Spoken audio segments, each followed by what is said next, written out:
To the June 7th, 2017 Zoning Board of Appeals public hearing. We've got a few items on the agenda this evening. I'll first start with, we have case number 6-17 regarding 86 Oak Street, Walpole, Mass. It was a continuance, and we have a letter dated today that reads, "Please accept this as a request to continue the hearing for 86 Oak Street, scheduled for June 7th without testimony. Please reschedule to July 26, 2017. Also, please accept this letter as a request to grant the board an extension of time in which to take action on my application up to and including August 31st, 2017. William Germain." All right. And continue. So I'll make a motion, two motions on behalf of the applicant. One is to accept their request to continue the public hearing until July 26th, 2017, 7 p.m. in this room, and a motion to accept his grant of the board an extension of time up to and including August 31st, 2017. Second. All right. All in favor? Aye. Aye. Aye. All right. Is there anything to sign? You sign? Yeah. All right. Got it. Oh, good. All right. Our next case is an application from Peter and Lee Ann Fatalo, case number 11-17, with respect to the property located at 4 Hummingbird Lane, Walpole, Mass., shown on Assessor ID 35-15, Zoning District Residence B. It's an application for a variance under Section 6B of the zoning bylaws to allow a detached accessory structure with a front yard setback of 8.1 feet where 30 feet is required. Floor is all yours, Dan. It's like one of yours. Stuff in there. Yeah. Actually, it looks like 5 doors. Oh, Haven. Thank you, Mr. Chairman, members of the board. Dan Merricken with Merricken Engineering here on behalf of the applicant. The application before you is for a variance from a front yard setback for a shed. I have just given you a little package with some photographs, an aerial photo on the first page. Second page is a photograph of the shed they'd like to install, and the last 2 pages are photographs of the areas around the house that I'll be talking about. This house is kind of uniquely situated. It's on the corner frontage is High Plain Street, but the house basically faces Hummingbird Lane, and it has its driveway on Hummingbird Lane. So along High Plain Street, it's all screened off. And, you know, when you come down Hummingbird, you basically look to the left off of Hummingbird, you're looking at their house. So the area that is to the left of their house on the High Plain Street side is really effectively their side yard.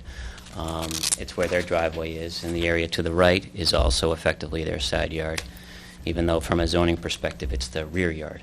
So what they would like to do, and this arises from topographical constraints, the areas to the west and north of the house, so if you're looking at it from Hummingbird behind the house and to the right of the house, are sloped. They slope off 3, 4, 5 feet from the house down to the property line. If you look at the last 2 pictures, or the last page in particular, that's a couple of photographs of the backyard, and that is looking from the driveway adjacent to High Plain Street out across the back of their house.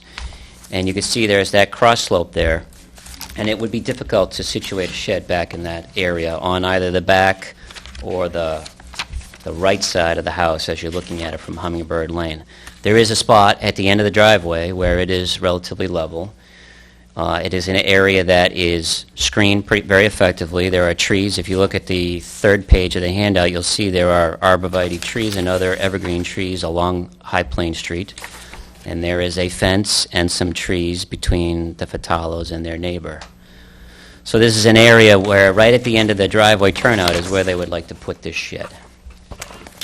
The shed has a setback of 8.1 feet from the street. It is a front yard area, so it has a required setback of 30 feet. It would meet the side yard setback requirement of what we are proposing. So essentially, the hardship extends from the shape of the lot, the configuration of the property relative to its apparent frontage on Hummingbird Lane, even though its real frontage is actually on High Plain Street.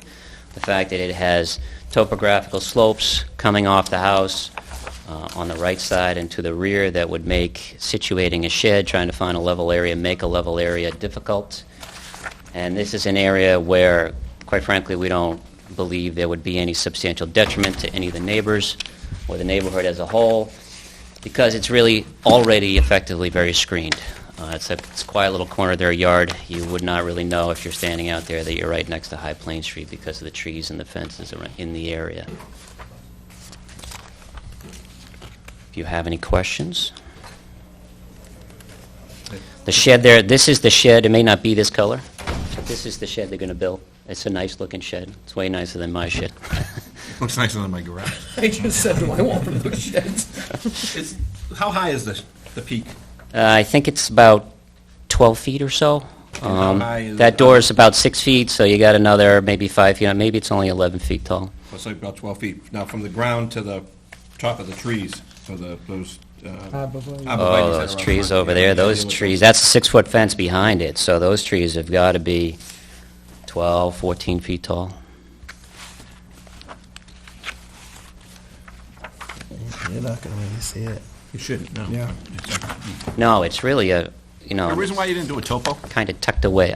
Honestly, I was trying not to spend my client's money unnecessarily. I thought the pictures would do the job. I was just trying to get an idea. It'd be easy to say, if these shrubs are at 22 and Right. the roof of the shed's at 15. then We're great. talking about a shed, so I didn't want to spend too much of their money on permitting endeavors if I didn't have to. So I was trying to be conscientious of budgets. Because if that was a real side, it could be 6 feet, right? Correct. Yeah. Right. If the frontage was Hummingbird and we're more than 100 feet back, which we are, it could be a 6-foot side and a 10-foot rear. So yes, if the lot frontages were configured the way the house is built, yes. Yeah. That's right. Yeah.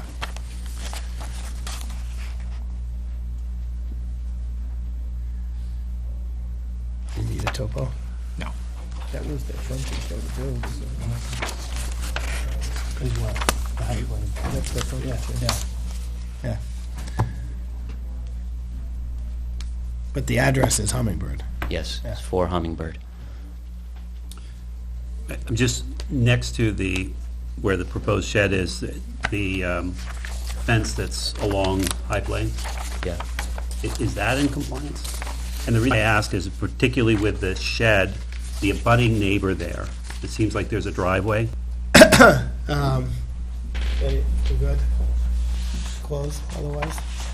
All right. Hold on a second. Yeah.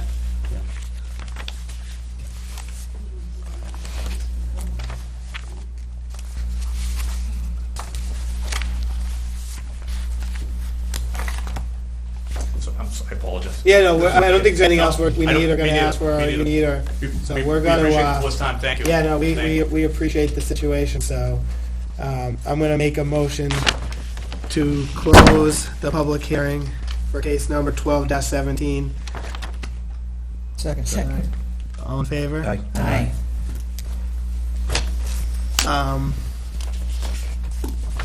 What's the purview of the board? I think this is gonna take a little while to complete this. And I don't wanna, I'd be selfish, but I've been sick all week and I wanna get on to the next case, because I know that's gonna take a while too. Unless anyone feels strongly about deliberating it tonight.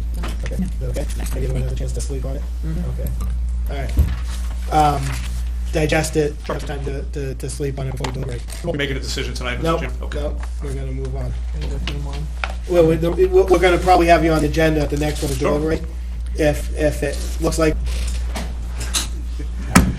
Craig, you're never gonna live this down.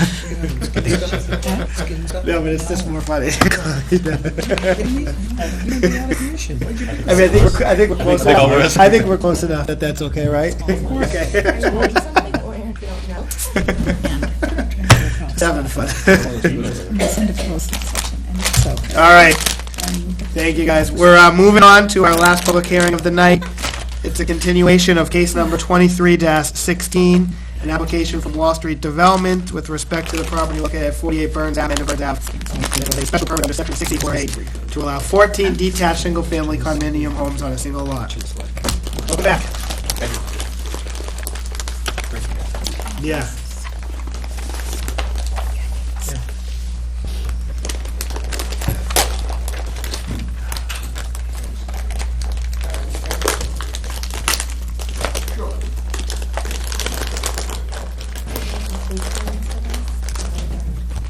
big ones. Yep.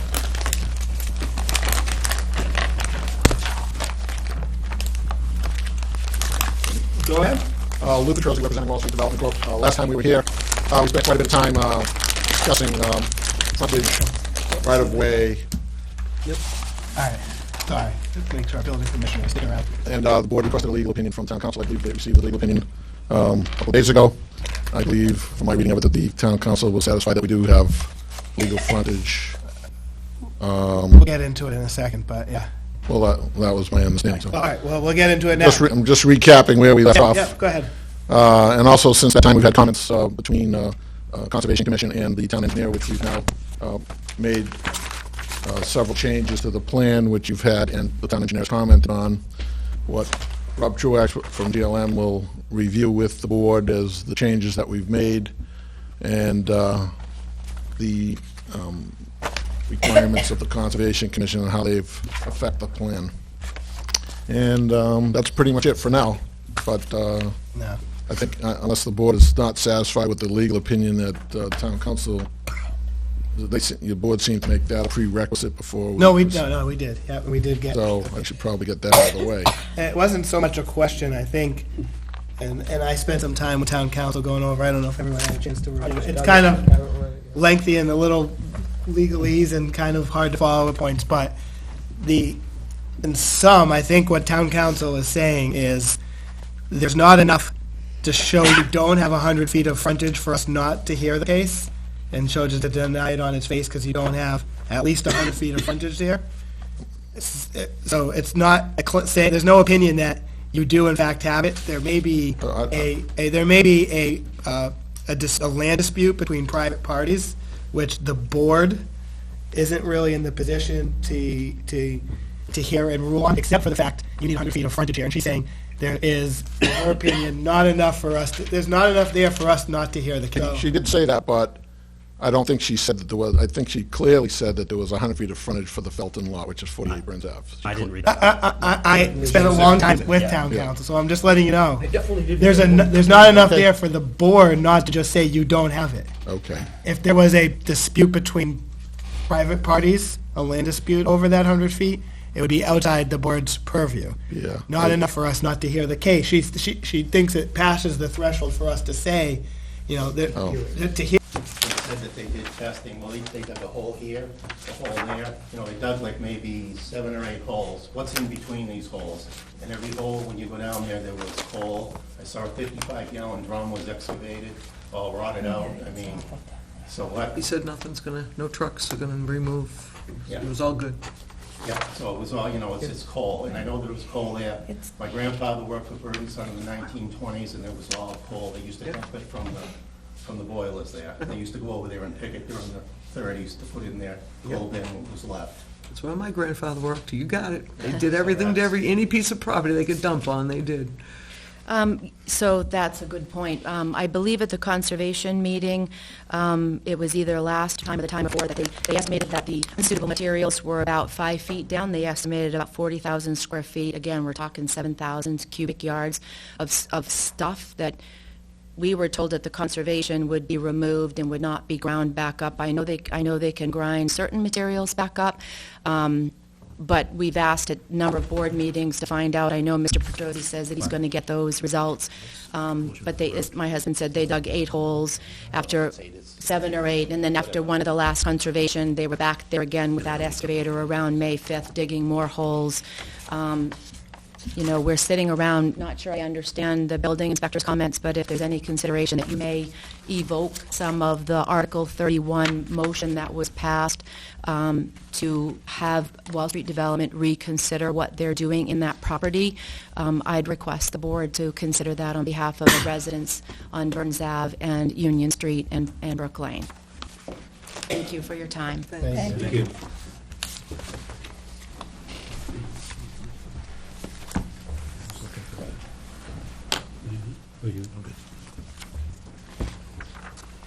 Do they have it in here? No. So, I know there's been a lot of question too about the memo from town council, and that really isn't like legal work. It was really on behalf of the board, just to talk about some of the issues, yes or no.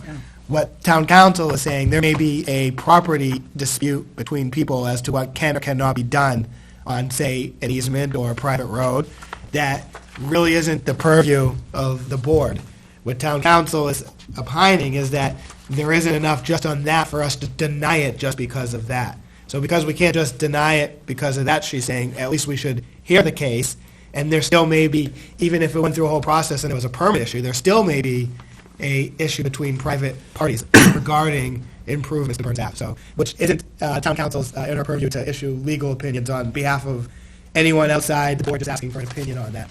But wouldn't be for the neighbor's benefit, wouldn't be for the applicant's benefit. So that's a whole separate legal issue that would be kind of, for lack of a better word, litigated before this board. It would be a court, per se, that had appropriate jurisdiction for something like that.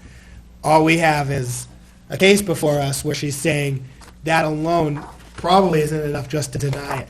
And it's not a definitive either, but it's probably not enough on its face just to deny it because there may be a legal dispute over how to improve that, what rights they have to improve that 100 feet frontage. So I know there's a lot of issues regarding that. I also think there's a lot of questions regarding the application itself that we need to deal with, that some of it is town engineer is dealing with, but some of it is bylaws as setbacks and all that type of stuff that we usually deal with as a zoning board. So I'm sure people have more comments on the application itself.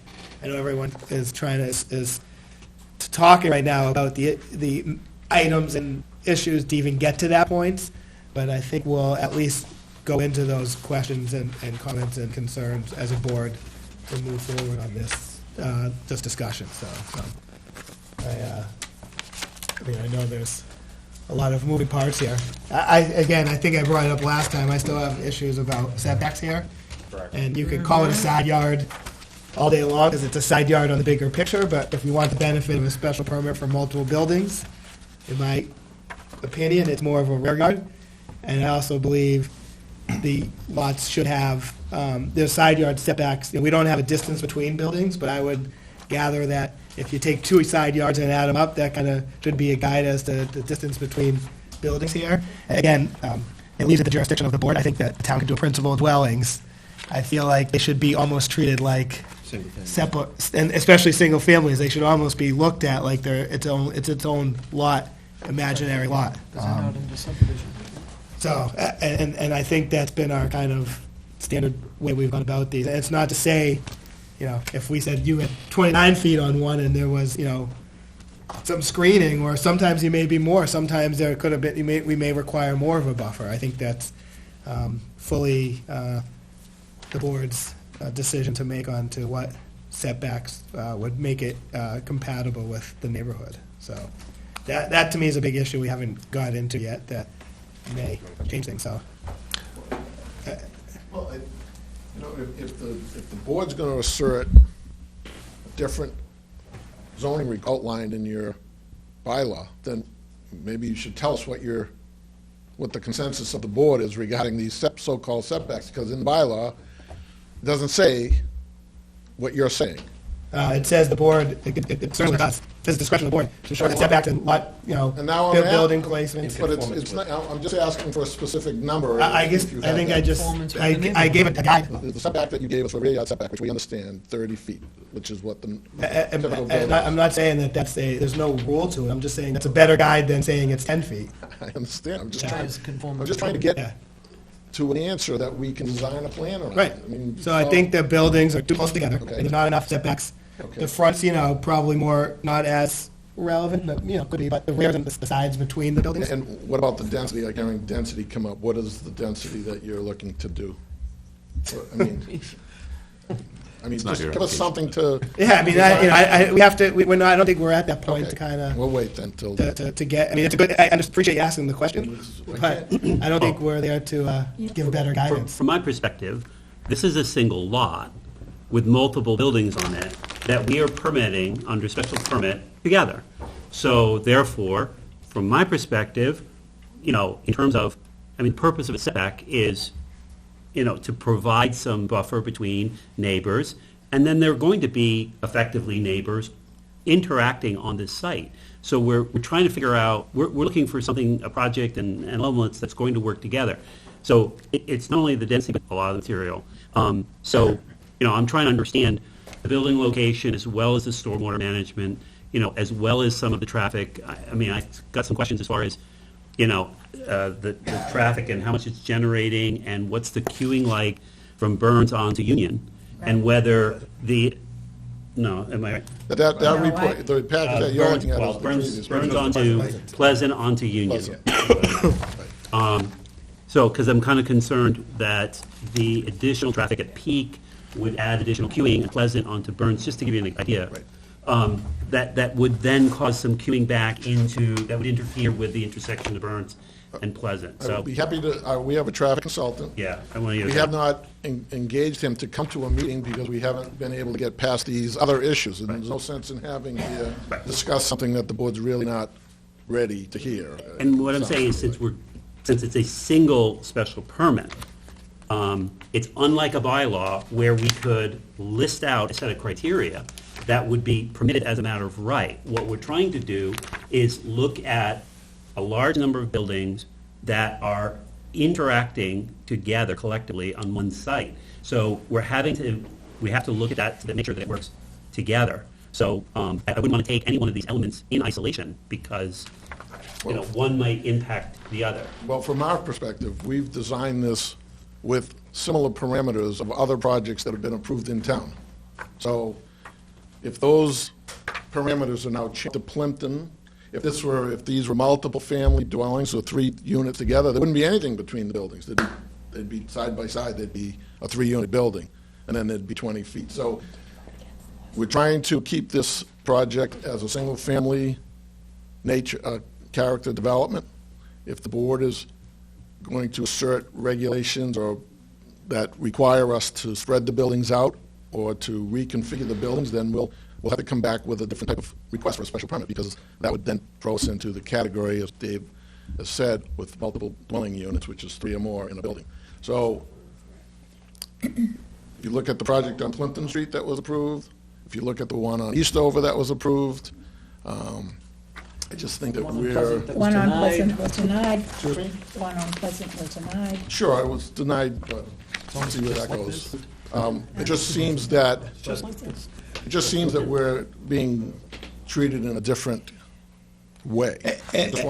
All these cases, the nature of 6C4A is that every case is a case-by-case basis. So what you take into account is the composition of the neighborhood. Some of those have multiple dwelling properties on there, so maybe multiple dwelling works. Some of them are single-family neighborhoods, so if you changed it to a multiple dwelling, multiple principal buildings, it may not be in harmony with that neighborhood. So, I understand. Yeah. So there's no rules. It's a case-by-case. What are the setbacks? What's the traffic study? What's the drainage? What's engineering? What's fire? What do the other boards say? What's the neighborhood makeup? That all factor in on, we've had a ton of these cases, as you've can't say this is the standard on these because they're We different. just want to know where we stand, that's all. If we can design a project that is acceptable to the town and to the board, to the neighbors, that's what our objective is. But we can't do that in a vacuum. We need information feedback. And the information that we've got back from the town engineer, the fire department, the police department, the Conservation Commission, those comments have all been meshed into the plan. And we're trying to come up with a final plan that is workable for everybody. Right. You still have site plan review. And so site plan that's- review, exactly. Hasn't even started. yet. And I just want to say one thing about the drainage is that we're under strict regulations under the stormwater management regulations for this site to not increase post-development runoff from the site. In fact, the drainage that we propose Burns have, so if there are further questions on that, I can have Rob go through the drainage, but I think it's been reviewed by town.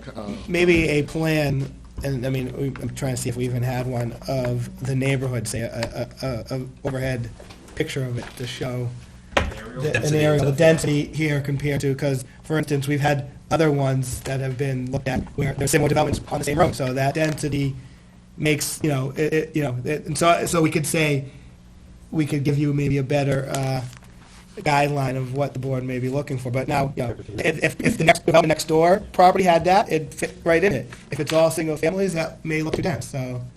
you take Mr. Conway's property, he could probably add another 3 or 4 units in there. So, I mean, what is, it's whatever the zoning is permitting to be developed with the land that's available, that's really. Well, but that's by, I mean, by right, though, it's not by right. It's with the purview of this board. Right. Yeah, So I'm just saying, what's an aerial view of this neighborhood look like? Yeah. And then we could see Setbacks. Yeah. how are they, the distance between buildings. Like I said, there's been other neighborhoods where there was, and somebody showed an aerial and said, hey, this looked like this down here, and that, made sense to the board, so that helped us make, a decision on that Yeah, case, we'll so. bring that information. Yeah, that's all we're looking for. I also, Mr. Chairman, would like to see, as Craig has said, I looked through the traffic, and you've taken Pleasant Street and Union Street. I can tell you, because I live down in that area, Burns Ave, if that's going to be the only means in and out, is going to be, there's a line now coming from Norwood, South Norwood, at the four-way stop sign.